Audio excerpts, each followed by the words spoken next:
श्रीमद्देवी भागवत श्रवण करने मात्र से भगवान कृष्ण पर जो संकट आया था वह संकट टल गया। सौनक आदि ऋषियों ने पूछा संकट कब आया, कैसे आ गया भगवान पर? तो कह रहे हैं भगवान का जब द्वारिका में भगवान पहुंचे और द्वारिका में भगवान शासन करने लगे तो उनके ही राज्य में एक शत्राजित नाम का एक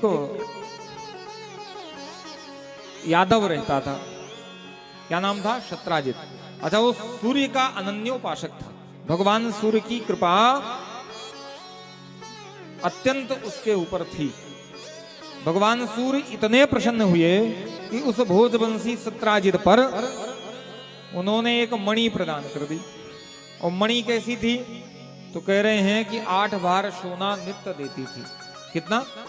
8 भार। अब 8 भार कितना होता? वैसे तो शायद 1 कुंटल के आसपास 1 भार माना गया है, पर कितना होता तौलने वाले ही, मापने वाले जानते होंगे।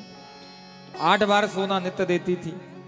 शत्राजित ने जब वह मणि प्राप्त किया तो एक दिन भगवान की सुधर्मा सभा में पहुंचा। मणि गले में टांगा था। सबने देखा, सभा में बैठे बैठे आज भगवान सूर्य लगता है कि अपने द्वारिका की तरफ ही आ रहे हैं, सीधे नीचे उतर आए। भगवान ने कहा ये सूर्य नहीं आ रहे हैं, ये शत्राजित आ रहा है। तो शत्राजित में इतना तेज? भगवान ने कहा शत्राजित में तेज नहीं है, भगवान सूर्य की कृपा से उसको ऐसी मणि मिल गई है जिसके तेज से वह सूर्य के समान चमक रहा है। शत्राजित आया, सभा में सबने उनका स्वागत किया और बाद में अवसर पाकर के भगवान ने कहा कि देखो भाई, राजकाज तो राजा लोग चलाते हैं और राजा सारी व्यवस्था प्रबंध करता है पूरे राज्य के संचालन में, और यह मणि भी तुम्हारे किसी काम की नहीं है, तो इस मणि को राजकोष में जमा करा दो जिससे पूरी प्रजा का कल्याण होगा। उसने कहा मैंने अपने तप से अर्जित किया है, ऐसे पड़ा धन और गड़ा धन हमने नहीं पा लिया है, परिश्रम किया है, तप किया है और भगवान सूर्य की कृपा से हमने इस मणि को प्राप्त किया है, इसलिए इस मणि को मैं देने वाला नहीं हूं। भगवान ने कहा भैया तुमने प्राप्त किया है तो तुम्हारी इच्छा नहीं देना चाह रहे हो तो मत दो। अब तो शत्राजित चला गया। कुछ समय बीता तो उसका जो भाई था प्रसेनजित, ये कथा श्रीमद् भागवत में भी भगवान के विवाह के समय आती है। तो प्रसेनजित ने मणि को धारण किया और मणि को धारण करके एक दिन आखेट खेलने चला गया। एक सिंह ने देखा और चमचमाती जब इस मणि को देखा तो उसको बढ़िया शिकार की, ऐसा उसे लगा आज बढ़िया शिकार मिला है जो चमक रहा है, तो सिंह ने इसको मार दिया। और मणि तो किसी काम की नहीं थी, मारा ये जिस माला को पहना था, और जब इसका सिर दांतों से काट करके ले जाने लगा तो साथ में वो माला भी फंसी रह गई। और पहुंचा ऋक्षराज के गुफा के सामने, तो वो जो भालू था उस भालू ने देखा कि ये आज बड़ा चमकता हुआ शेर चला रहा है, तो उस भालू ने, वृक्षराज ने शेर पर हमला कर दिया और शेर को मार करके उस मणि को ले लिया और जाकर के अपनी कन्या को दे दिया। और इधर पूरे द्वारिका में धीरे धीरे धीरे धीरे, क्योंकि शत्राजित को लगा कि भगवान कह रहे थे, कन्हैया जी कह रहे थे कि मणि दे दो, हमें ऐसा लगता है कि हमारे भाई ने पहन के गया, भाई तो मिल नहीं रहा, तो कहीं कृष्ण ने मरवा ना दिया हो और मणि रख ना लिया हो। तो ये बात धीरे धीरे उसके पत्नी के माध्यम से कर्णे कर्णे जपंजना, कानों कानों से पूरे द्वारिका में फैल गई। और ये बात कन्हैया जी के पास तक पहुंची। और जब कन्हैया जी के पास पहुंची तो कन्हैया जी ने सोचा कि देखो मणि तो मिली नहीं, कलंक ऊपर से लग गया, क्या किया जाए? तो उन्होंने तत्काल एक जांच दल गठित की और जांच दल गठित करके उसके मुखिया स्वयं बन गए और जांच दल के साथ जांच करने पहुंचे। उन्होंने देखा कि प्रसेनजित का सिर नहीं है, धड़ तो पड़ा है पर सिर गायब है और वहीं से खून की एक धारा जा रही है। तो भगवान उसके पीछे पीछे, उस खून की धारा के पीछे पीछे हो लिए। आगे जाकर देखते हैं कि वह सिर भी वहीं पड़ा है और साथ में एक शेर भी मरा हुआ पड़ा है, सिंह भी मरा पड़ा है और वहीं पर एक गुफा भी है। अब जो खून की धारा थी और पंजों का चिन्ह था वह गुफा के अंदर जाने लगा। गुफा में भयंकर अंधेरा था। तो भगवान ने अपने कमेटी के लोगों से कहा, भैया तुम लोग यहीं प्रतीक्षा करो, हम शीघ्र ही अंदर जाकर के देख करके लौट के आएंगे अंदर क्या स्थिति है। अब भगवान अंदर चले गए। कमेटी के लोग जो थे सब बाहर ही प्रतीक्षा करते रहे। तो कितने दिन तक प्रतीक्षा की? तो यहां पर लिखा 18 दिन तक। 18 दिन तक, 12 दिन तक वो वहीं पर प्रतीक्षा में बैठे रहे, लेकिन भगवान नहीं आए। और जब भगवान नहीं आए तो उन्होंने सोचा कि 12 दिन तो हो गए हैं, अब भगवान अभी तक आए नहीं, तो कहीं भगवान भी न मारे गए हों, कन्हैया जी भी न मारे गए हों। इस भय के कारण, और जो अंदर है वो कितना खतरनाक है उसके बल को तो हम जानते नहीं है, इसलिए हमको भी भाग चलना चाहिए, कहीं अपना भी नंबर ना आ जावे। सब वहां से द्वारिका चले गए और जाकर के ये बात वसुदेव जी को बतलाई। वसुदेव जी बड़े चिंतित भय, बताओ हमारे बेटे को कितना भयंकर कष्ट प्राप्त हो गया, पता नहीं उस गुफा में हमारा पुत्र कैसा होगा। इसी चिंता में वसुदेव जी चिंतित होकर के बैठे थे। एक दिन नारद जी वसुदेव जी के पास पहुंचे और नारद जी को आकर आया हुआ देख करके वसुदेव जी ने नारद जी को प्रणाम किया और प्रणाम करके पाद्यर्घ आचमन के द्वारा उनका पूजन किया। नारद जी ने पूछा कि वसुदेव इतने चिंतित क्यों हो?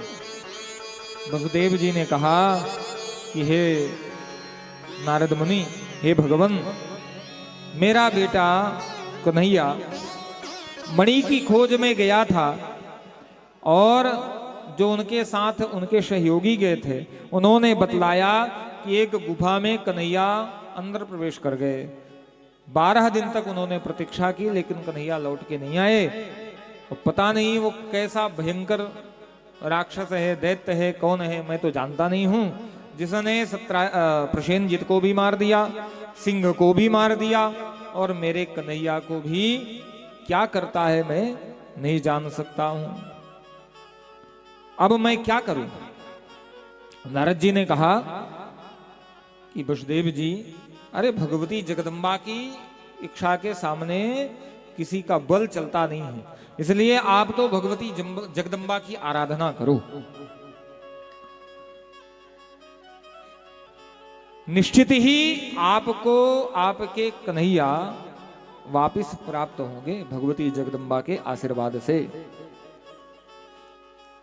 वसुदेव जी ने कहा, देवी कौन है, जगदम्बा है कौन जिनकी मैं आराधना करूं, इनका प्रभाव क्या है, यह कृपा करके हमको बतलाइए। नारद जी ने कहा कि उनकी महिमा का वर्णन मैं क्या, साक्षात विष्णु भी नहीं कर सकते हैं। उनकी महिमा का वर्णन साक्षात चतुरानंद ब्रह्मा भी नहीं कर सकते। उनकी महिमा का वर्णन साक्षात भगवान शिव भी नहीं कर सकते हैं, उनकी इतनी महिमा है। इसलिए और क्या है, कह रहे हैं जिनकी एक इच्छा मात्र से भगवान नारायण ने मधु और कैटभ नाम के दो दैत्यों को मार दिया, जिनकी इच्छा मात्र से। और जब तक उनकी इच्छा नहीं भई तो भगवान मधु और कैटभ को नहीं मार पाए। 5000 वर्ष तक युद्ध करते रहे। सप्तशती का पाठ करते हैं ना, तो उसमें आता 5 वर्ष सहस्त्राणी, 5 वर्ष तक, 5000 वर्ष तक भगवान युद्ध करते रहे, लेकिन जब तक भगवती की इच्छा नहीं भई तब तक भगवान मार नहीं पाए। तो कह रहे हैं जिनकी इच्छा से ब्रह्मा जी सृष्टि का निर्माण करते हैं, जिनके बल से भगवान नारायण सृष्टि का पालन करते हैं, जिनके बल से भगवान रुद्र इस सृष्टि का संहार करते हैं, वो जगत जननी जगदम्बा पराम्बा हैं। और आप तो नवरात्र विधान से जगदम्बा की विधिवत पूजा करिए, श्रीमद देवी भागवत का पुराण, देवी भागवत पुराण का श्रवण करिए, जिसके श्रवण मात्र से क्या होगा, बोले आपको पुत्र प्राप्ति कर लोगे, आपके कन्हैया जी पुनः आपको मिल जाएंगे। नवरात्र विधानेन संपूज्य जगदम्बिकाम नवाहोभिः पुराणंचा देव्या भागवतम शृणु। इसलिए आपको नवान्न विधि से देवी भागवत सुनना चाहिए। वसुदेव जी कहते हैं, हे भगवान, आपके इस कथन से मुझे अपना एक पुराना वृत्तांत याद आ गया। मुझे एक पुरानी बात याद आ गई। क्या बात याद आ गई? तो अब वसुदेव जी सुना रहे हैं कि जब कंस की बहन देवकी का विवाह मेरे साथ हुआ, और जैसे ही रथ में बैठा करके कंस आज स्वयं देवकी को लेकर के चलने लगा, उसी समय आकाशवाणी हुई, अस्याष्टमो गर्भो, है ना, ये इसका ही, इस देवकी का 8वां गर्भ तुम्हारा काल बनेगा। और ऐसा जब आकाशवाणी ने सुना, आकाशवाणी ने कहा, और कंस ने सुना तो तलवार निकाल करके देवकी के गर्दन में रख दिया। हमने खूब समझाया, लेकिन कंस समझने को तैयार नहीं था। बाद में मुझे कहना पड़ा कि आपका बैर आपकी भगनी से नहीं है, आपका बैर तो उन पुत्रों से होगा जो पैदा होंगे, और पैदा होते तो कोई तो आपको मारेगा नहीं। जैसे ही पैदा होगा मैं आपको दे दूंगा, फिर आपको जो करना होगा आप कर लेना। इस बात से कंस मान गया, और अवसर आया, एक एक पुत्र जन्म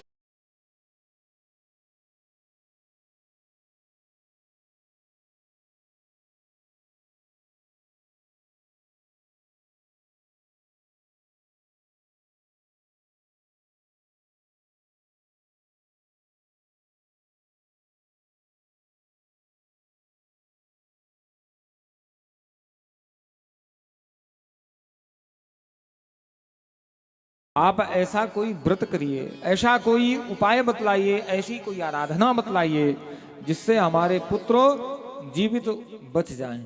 अब मेरी बुद्धि सह नहीं पा रही है, मेरा हृदय सह नहीं पा रहा है कि मैं अपने एक एक पुत्रों को मरते हुए देखूं। गर्गाचार्य जी ने मुझसे कहा था कि तुम देवी भागवत की आराधना करो। उस समय तो मैंने कह दिया था, कौर पत्नी है, कई पत्नियां हैं, और देवकी जी इसमें भी आया और हरिवंश पुराण में भी आया, श्रीमद् भागवत में भी ये बात आई है कि देवकी जी 7 बहनें थी और 7 वसुदेव जी को ब्याह गई थी। एक जगह तो आया कि 18 पत्नियां थी वसुदेव जी की। तो वसुदेव जी की एक दूसरी भार्या थी रोहिणी। तो कहती हैं भगवती जगदम्बा कि मैं रोहिणी के गर्भ में 7वें गर्भ को स्थापित कर दूंगी, इनके गर्भ से निकाल करके। और ऐसा आशीर्वाद दिया। आज उन्हीं के प्रताप से, उन्हीं के आशीर्वाद से मुझे कन्हैया प्राप्त हुए थे। लेकिन देखो काल की गति, देखो कि आज फिर उनके प्राणों में संकट आ पड़ा है। इसलिए नारद जी से कह रहे हैं कि आप ही श्रीमद् देवी भागवत कथा को श्रवण कराइए। नारद जी ने कहा ठीक है, और नारद जी ने श्रीमद् देवी भागवत वसुदेव को सुनाने लगे। और साथ में वहां के जितने लोग थे सबने भगवती के मंत्र का जप और कथा श्रवण, सबने भगवती का मंत्र जप किया। और यही प्रार्थना की कि भगवती आप हमारे कन्हैया की रक्षा करना। और इधर जाबवंत जी जो ऋक्षराज थे उनसे भगवान की भेंट भई। उसके पहले ही वो कन्या मणि लेके बैठी थी।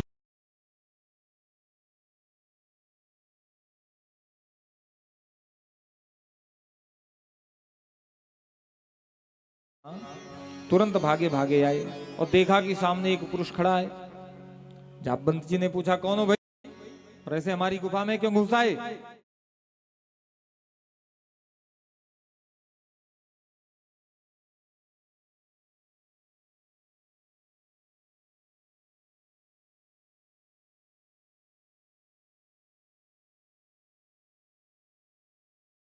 चला कितने दिन? 27 दिन तक युद्ध चला। और 27वें दिन भगवान ने ऐसा मुक्का मारा कि एक एक नस ढीली हो गई जामवंत जी की। और जब एक एक नस ढीली हो गई तो तुरंत जामवंत जी चरणों में पड़ गए। कौन है ये? और कहने लगे कि भगवान, मैं पहचान गया आप कौन है। कन्हैया जी ने कहा, कौन है? तुम क्या पहचान गए? जाबवंत जी ने कहा, मैं पहचान गया कि आप राम जी हो, क्योंकि आपने मुझे आशीर्वाद दिया था कि मैं तुमसे लड़ने जरूर आऊं। राम जी कब आशीर्वाद दिए? तो कह रहे हैं जब राम जी वन में थे, जंगल में थे, और जाबवंत जी बानर भालू तो सहायक थे राम जी के। तो राम जी ने इन बानर और भालुओं की सहायता से, अच्छा जाबवंत जी बूढ़े थे, जामवंत मंत्री अति बूढ़ा। जाबवंत जी बड़े बलशाली थे, पर बूढ़े देख करके कोई लड़ना भिड़ना नहीं चाह रहे थे। जब हनुमान जी वहां गए, कहा? लंका, और हनुमान जी के बाद अंगद गए, तो रावण ने अंगद से कहा, देखो भाई तुम्हारे यहाँ लड़ने भिड़ने वाला तो हमारे लायक कोई दिखता नहीं है। क्यों? बोले इसलिए एक ही वीर दिखता है, वो है जामवंत, लेकिन जामवंत मंत्री अति बूढ़ा, सो की होई अब समरारूढ़ा। अब उसमें इतना सामर्थ्य नहीं है कि वह हमसे युद्ध कर सके, क्योंकि बूढ़ा हो गया। और ये बात आकर के अंगद जी, जाबवंत जी ने पूछा अंगद जी से, अंगद जी वहां क्या वार्ता हुई? अंगद जी ने कहा, आप तो मत पूछो। क्यों? जाबवंत जी ने कहा, आपसे हम कहेंगे तो आपको बड़ा बुरा लगेगा। नहीं नहीं नहीं, तुम बताओ रावण ने कहा क्या? अंगद जी ने कहा, प्रभु सुन लोगे? उन्होंने कहा, हाँ हाँ बिल्कुल बताओ तुम। अंगद जी ने कहा कि रावण आपको बूढ़ा कह रहा था, जामवंत मंत्री यदि बूढ़ा, बूढ़ा कह रहा था। ये बात जाबवंत जी को बड़ी बड़ी बुरी लगी। अरे भाई, बूढ़े को बूढ़े कहना बहुत बुरा लगता है। तो जाबवंत जी को ये बात बहुत बुरी लगी। अच्छा, बाद में युद्ध हुआ, रावण तो नहीं आया, पर उसके पहले मेघनाथ आ गया। और मेघनाथ से क्या देखता है कि सामने जाबवंत जी खड़े हैं। तो मेघनाथ ने जाबवंत जी को कहा, जाओ जाओ, मैं तुमसे लड़ने भिड़ने नहीं आया हूं। क्यों? उसने कहा, बूढ़ जान सठ छाणे सी तो ही, तू बूढ़ा है इसलिए तुझको छोड़ रहा हूं, और नहीं तो एक मुक्के में तो स्वर्ग पहुंचा दूं। जाबवंत जी ने कहा, अच्छा है, ये भी बूढ़ा कह रहा, पहले इसके बाप बूढ़ा कह रहा था, अब ये बूढ़ा कह रहा। तो जाबवंत जी ने क्या किया? एक मुक्का दिया मेघनाथ को, और मेघनाथ सीधे धरती में लौट गया। मही पछार निज बल दिखराई, एक ही मुक्के में धरती में लुटा दिया जाबवंत जी ने। और सीने पे अपना चरण रख के कहा, अभी भी बूढ़ा कहेगा?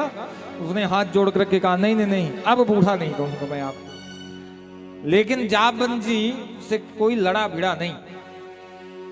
तो एक दिन राम जी से युद्ध के बाद राम जी से चर्चा हो रही थी जाबवंत जी की। जाबवंत जी ने अपना दुख व्यक्त किया, प्रभु इतना युद्ध हो गया लेकिन मुझसे कोई लड़ा भिड़ा नहीं, और मेरे जो हाथों की खुजली है अभी भी मिटी नहीं। राम जी ने कहा, तो फिर करना क्या है?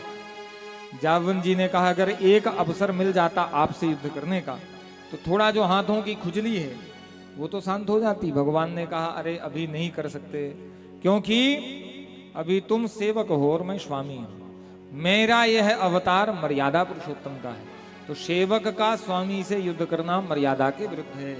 इसलिए ये अवसर मैं आपको दूंगा, पर कब? तो उन्होंने कहा द्वापर में, जब मैं कृष्ण अवतार लूंगा तब तक तुम प्रतीक्षा करो। हुआ क्या? अब तो प्रतीक्षा बढ़ती गई जामवंत जी की। आज जब भगवान से युद्ध हुआ 27 दिन तक, तब जामवंत जी कह रहे हैं कि मैं पहचान गया, मैं पहचान गया, अब तो मैं तुम्हारी शरण में हूं, अब मुझको